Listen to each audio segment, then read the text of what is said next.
Sa gitna ng iba't ibang hamon, patuloy ang pagpapatupad ng mga nakakasang programa ng Department of Public Works and Highways.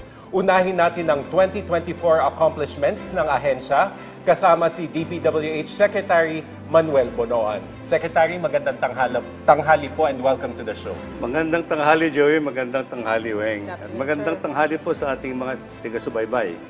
Sec, gaya na nabanggit ko, umpisahan natin. Ano po ba yung mga milestones ng DPWH noong 2024? Pwede umpisahan ko lang siguro. Itong 2024 na nakaraang taon, I think the Department of Public Works and Highways nagsagawa po ng mahigit kumulang 21,000 projects. 21,000 projects that is worth more than 900 billion pesos. And ito, karamihan nito, I think about 70% of this have been already accomplished. Ito marami po ito. Nandyan yung mga pagkumpuni ng kalsada, nandyan yung mga flood control, nandyan yung mga local projects, and so forth and so on. And ito po naman, sa 2024, kasama din po yung 2023 na pumasok sa 2024. At 2024 kasi we have 2 years to implement ito. So until 2025, matatapos po namin lahat ito. Itong sinabi ko na naumpisan sa 2024. Itong 2025. So ito po yung malaking programa na isinagawa ng department. Kasama po yung local at saka foreign assisted projects. Yung malalaking projects na sinasabi natin ito. Now, sa 2024 po kasi, marami yung mga significant projects na natapos natin. Ito yung mga kasama dun sa flagship program of this administration. Kagaya nung meron po kaming sa una yung Palapag-Simora project na naumpisahan din nung unang administrasyon, but natapos natin dito. Kasi itong marami itong mga projects na natapos namin sa 2024, admittedly, naumpisahan nung bagong administration, pero na-stymie ho sila doon sa pagpagawa nung nagkaroon ng pandemic nung 2019, 2021, and 2022. So kami na po nagpatuloy lahat ito kasi naantala po lahat ito. Kagaya niyan, yung Palapag-Simora Bridge, ito po yung nasa Samar Pacific Coastal Area. Ito yung dating matagal nang inaasam ng mga tao doon na makonect kasi ito yung mga, tinatawag natin insurgency areas at the time. So, accessible na po yan. Nagawa rin po namin yung natapos din namin yung integrated risk reduction flood control management in low-lying areas in Pampanga. Ito yung parating binabaha sa Masantol, Macabebe, Santo Tomas. Natapos din po yon yung phase 1 yan. Natapos. I think this will makakatulong na rin po sa paghupa ng mga baha doon sa area na yan. Natapos din po yan. Tapos dito sa Pampanga po yan. No? At meron ding phase 2 po yan. Itutuloy po itong susunod na taon. Natapos din po yung flood control sa Cagayan de Oro. Ito po itong flood control sa Cagayan de Oro na natapos noong itong 2024, ito po yung flood control na ginawa dahil doon sa Typhoon Sendong na 1,400 yata ang namatay. And this was actually a very important project na nagawa yan. Pero natapos na po yan. And the people in Misamis Oriental in Cagayan de Oro were very, very happy to see that it is already a completed project and already protecting yung areas that were flooded before, no? Yun po ang mahalaga, Sec Weng, no? Hindi lang yung makita yung project itself, yung tangible, pero yung ma-feel din yung impact o epekto nito sa nakararami, lalo na dun sa lugar na nasasaklaw. Totoo Dun sa sir, yung sa Build Better More, ilan po dun yung sinasabi ninyo na tinuloy nyo lang na project na siya ng naunang administrasyon? Kasi ilan po yung, kasi itong the past 3 years, marami na po si sir na inaugurate. So ilan po dun yung itinuloy lang, saka ilan po dun yung mga na-groundbreaking na somehow, ilang percent na po yung na nagawa na? Ito na nga po yung nagawa namin. Itong sinasabi ko na natapos in 2024 are mostly ito yung naumpisahan. Pero sabi ko, naantala yan. Kagaya ng one of the most significant projects na natapos in 2024 is the Pangil Bay Bridge. Yes. Ha? Yes. Ito yung mga more than 3 kilometers na tulay na nagdudugtong between Misamis Occidental and Lanao del Norte. And this has also been a very important bridge connection between these two areas. No? Ito yung matagal na rin nilang inaasam na project nito. And they were very, very happy actually. Nagiging tourist spot na yata ngayon itong tulay na ito doon sa area na yan. And Malaking tulong siya, sir, kasi sa pagtawid ng mga produkto. malaki because ito, when before, iikot ka ng about more than 2 hours Or mag-barge. o mag-barge. But now it's only 7 minutes Yes. to cross that bridge. So malaking ginhawa po sa kanila yan. Nasubukan yata ni Weng yung... Hindi ako umabot. nung in-inaugurate po yun, dapat tatawid na kami. Pagtawid namin, patawid na kami, bumagsak yung mga scaffolding dahil magliligpit na yung yung organizer ng event. So nasaraduhan na kami. Nag-barge ako papunta sa kanila. So ayun, laking diferensya nung oras ng ipinila namin sa port, pagtawid ng barge, tapos ang haba ng oras namin doon na dapat 7 minutes lang na sinasabi. Aside from the convenience that is already felt by dito mga provinces nito and these regions, actually, it will certainly contribute to the economic development of Yun ang these mahalaga. areas. Mahalaga yan. Sek, nabanggit nyo yung Pangil Bay Bridge. Meron ding Bataan Cavite Interlink Bridge at yung Panay Guimaras Negros Island Bridge Project. So inaasahan po ba ngayong taon na mauumpisahan ito? Yes. These are the two main game-changing projects out of the I think 11 big projects that we will start in 2025. Ito yung malalaki. Now, Bataan Cavite Interlink Bridge is a 32-kilometer bridge that will cut across Manila Bay, And we will start the construction within the first semester of this year. We will nabid na namin and the construction will start already within the first semester of this year. And at the same time, ibibid na rin namin yung ibang sections so that sequential implementation na ito lahat. And once this project is completed, ito yung sinasabi natin that we'll be proud to say that the Bataan Cavite Interlink Bridge will be the second longest bay bridge in the world. So, game-changing ito. Mga ilang oras po yung biyahe nun? Sa ngayon, aabot ka yata ng 4 hours from Manila going to the other side. It will take you only about 40 minutes. 40 lang? So walang isang oras, sir? Wala isang oras from Manila going to the other side. From Manila na, but to cross the bridge is actually 32 kilometers yan. So it will be less than 40 minutes. So, yun ang mga game-changing natin. And itong tulay na ito will definitely improve the traffic congestion problems in Metro Manila. Kasi doon na dadaan, lalo-lalo yung mga cargo vehicles and things like this, mag-shift. Yun ang maganda doon hindi lang siya single purpose. Hindi. Kumbaga, kasi ang iisipin, bridge will cut travel time, pero mayroon din siyang corollary effect doon sa surrounding areas. Exactly.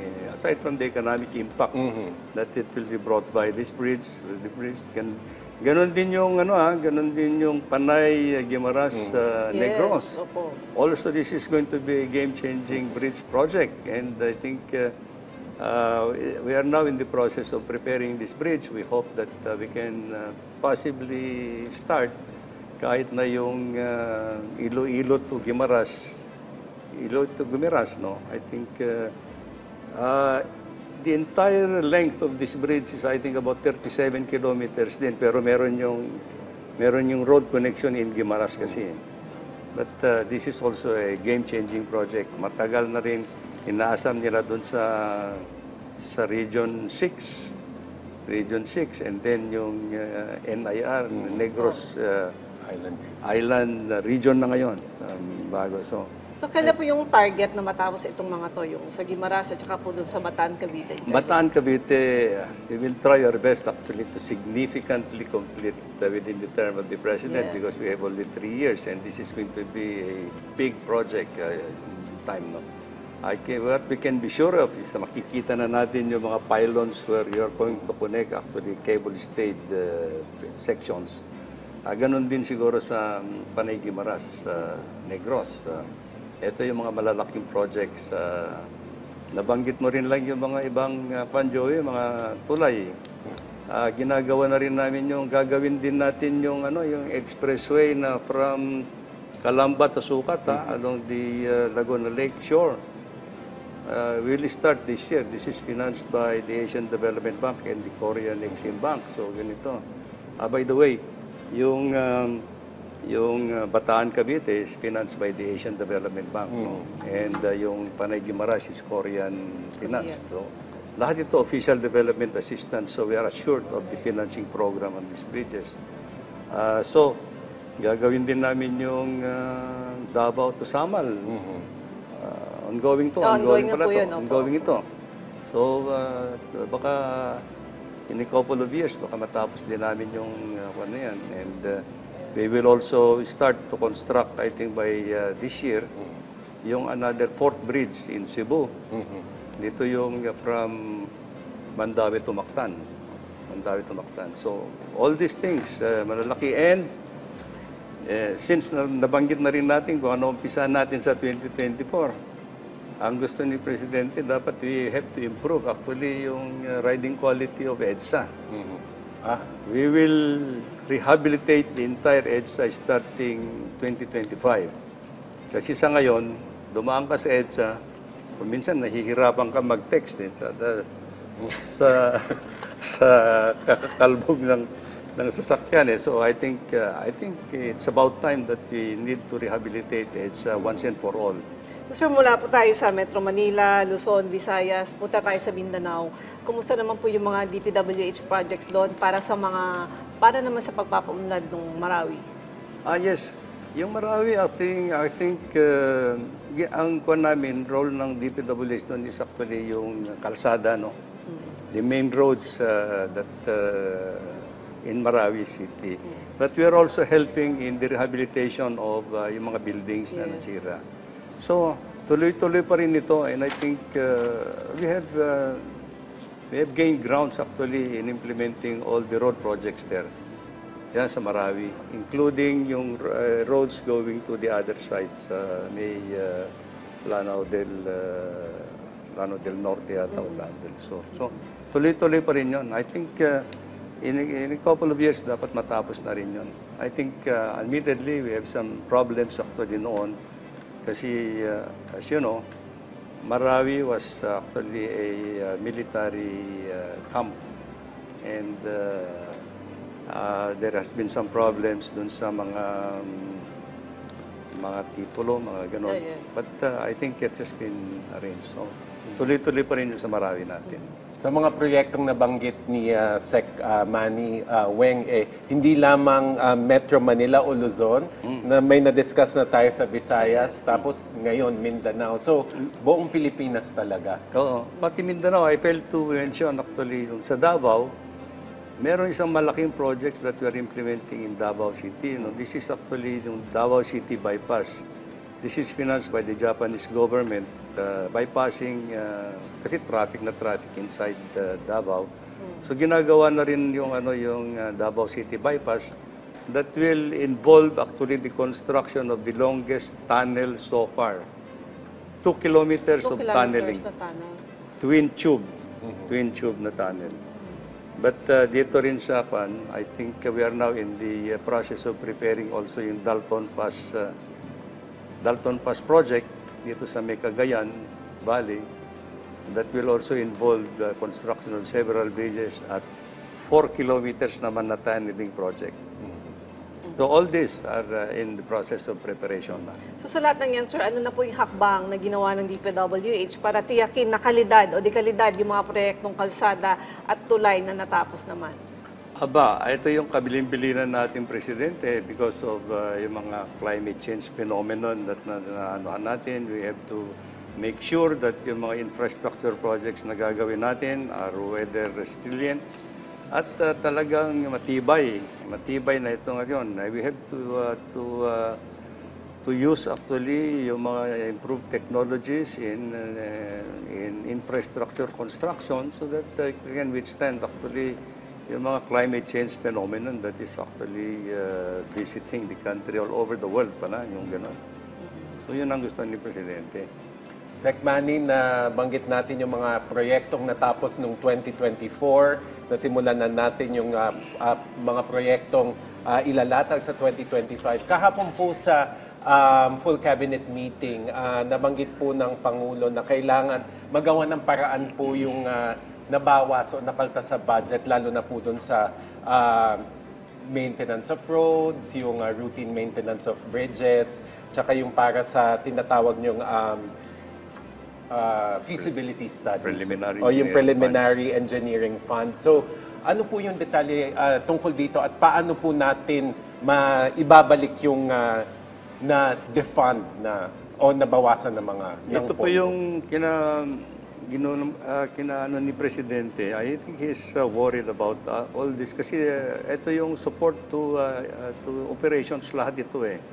And we need these funds actually to implement all these projects. So ang kabilin-bilinan ni Presidente doon sa cabinet meeting is that we have to make sure that we can return all these funds. So ito yung pinag-uusapan namin with the Department of Budget and Management ngayon because the Department of Budget and Management will be preparing guidelines on how the funds will be recovered actually over the years. But kagaya rin yung naranasan namin noong 2024, I think DBM was actually very supportive naman and kahit na hindi naisauli lahat, I think we were substantially complete naman yung sinauli nila ng mga projects for our operational support. So sir, sa pagbubukas nitong taong ito, ano po yung mga proyektong inaasahang matatapos ngayong 2025 at kailan po ilulunsad ang mga ito? Estimate lang po. In terms of yung mga flagship projects, sabi ko nga, I think there are several bridges that we are hoping that we can complete. Ang naisip ko ay merong isang tulay sa Sulu. There are 3 bridges that are being constructed now in Sulu. Isa yun matatapos.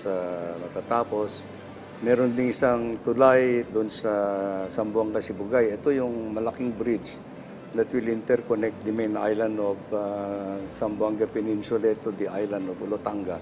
Ito talagang game-changing bridge din ito.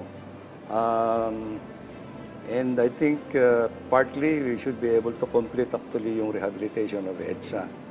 So yun ang mga, excuse me, yun ang mga malalaking projects. But there are many projects that we will start actually in 2024. Kagaya nga sinasabi ko kanina, na umpisahan namin.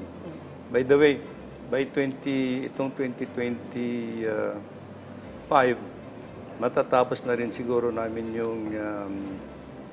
yung Central Luzon Expressway project. Ito yung project from Tarlac going to Cabanatuan. This is, I think, about 30 or 40 kilometers na expressway along that corridor. No? Para hindi na iikot yung from Tarlac going to Nueva Ecija. Ito na yung expressway. So matatapos din yan by this year. Noong 2024, Sec Manny, binayo ng sunod-sunod na bagyo ang ating bansa at nagkasama pa tayo, sir, sa isang PCO-OCD briefing sa Camp Aguinaldo. Palagi pong pinag-uusapan yung flood control projects at saka yung master plan for flood control. Ano na pong estado nito at ano yung inaasahan natin ngayong taon? Well, ito na ngayong may makakuan na utos din ni Presidente that we have to address actually yung mga flood control projects natin, that it should be also resilient and it will be to implement holistically. Kasi alam naman natin na engineering solution is just one of the components. to address ngayon itong mga flood mitigation problems because of the climate change phenomenon. No? Kasi, we are still continuing to address yung mga big, mga river basins program natin. This will be the integrated approach of flood management. No? Kagaya dito sa Metro Manila, we will be continuing with the Pasig Marikina Flood Control Program. At for 2025, palagay ko, sa ngayon kasi ginagawa namin sa department, kinukumpuni namin yung, I think, about 37 pumping stations, yung original pumping stations, no? These pumping stations have been there long time ago and kailangan natin ma-increase yung carrying capacity nila, yung pumping capacity. So out of the 37 yata, 15 has already been completed. And the rest may be completed within the year. So, para tuloy-tuloy yung pag-address ng makatulong sa pag-address ng flooding problems in Metro Manila. And at the same time, sabi ni Presidente, kasi I think tignan natin, we have to approach it also somehow, hindi lang yung engineering solutions na ano. Dito sa Metro Manila, we are planning actually to, sabi ni Presidente, dapat siguro tignan ninyo kung pwede nating magawan ng mga infrastructure facilities that will impound projects in the watershed. So ang watershed ng Metro Manila is the Sierra Madre Mountain. So gagawa ko kami ng siguro mag-install kami ng 3 dams doon sa Sierra Madre Mountain so that yung mga flood waters will be impounded temporarily doon sa mga dams na yan na hindi tuloy-tuloy na dumadaloy sa Metro Manila. So yun mga kuha natin. So, but at any rate, ito na yung sinasabi natin that it has been done so holistically. Kailangan improve yung environmental issues, kagaya ng mga basura, yung mga ganon. So, I think, yun ang mga kailangan natin i-address lahat. Naku, sayang. Madami pa sana akong gustong itanong kay sir. Anyway, sir, maraming salamat po sa inyong oras. Sayang talaga kulang oras natin. Thank you po sa inyong mga ibinahagi sa ating mga kababayan, DPWH Secretary Manuel Bonoan.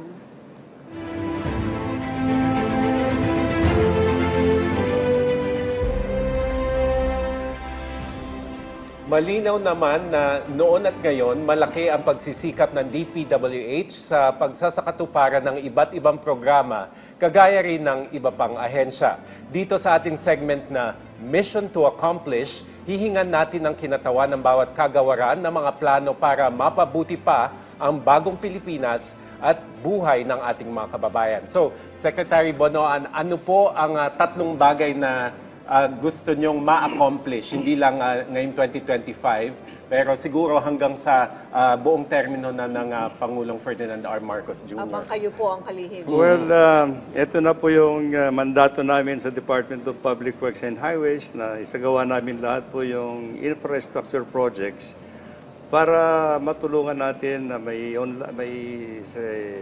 pursue yung 8-point socio-economic agenda of the President para sa ito yung economic development of our country. And what we can assure is that the Department of Public Works and Highways will be undertaking all these projects in the most professional, most transparent way para makita natin lahat ng pagbabago on the infrastructure sector ito sa ating bansa. Ito yung para sa ikaunlad po natin lahat. Sana from mission to accomplish, maging mission accomplished. Mission accomplished Yes. po. Okay, sir, maraming salamat po muli sa inyong oras. DPWH Secretary Manuel Bonoan. Thank you, sir. Salamat din po.